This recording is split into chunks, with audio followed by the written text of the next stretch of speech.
আসসালামু আলাইকুম প্রিয় বন্ধুরা, এখানে দেখতে পাচ্ছেন নরসিংদী লাইপুর উপজেলায় আমাদের পিরিচকান্দি গ্রামের উপর দিয়ে ঝড় বৃষ্টি শুরু হচ্ছে। দেখেন এখন সময় বাজে প্রায় 9টা কি 9:30। দেখেন মানুষের রাস্তা দিয়ে যাচ্ছে, এখন কিন্তু গাড়ির লাইট ধরা যাইতেছে। দেখেন পরিস্থিতিটা কতটা ভয়ঙ্কর হইলে এরকম হতে পারে।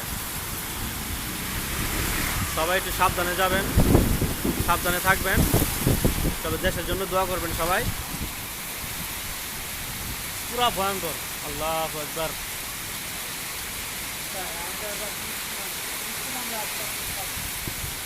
সবাই যেন ভালো থাকতে পারে সেইভাবে দোয়া করবেন সবাই। পরিস্থিতিটা ভয়ঙ্কর অবস্থা।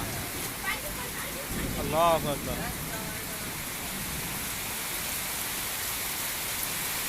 খুব ভয়ঙ্কর। রাত্র হয়ে গেছে, একবারে রাত্র, কিচ্ছু দেখা যায় না।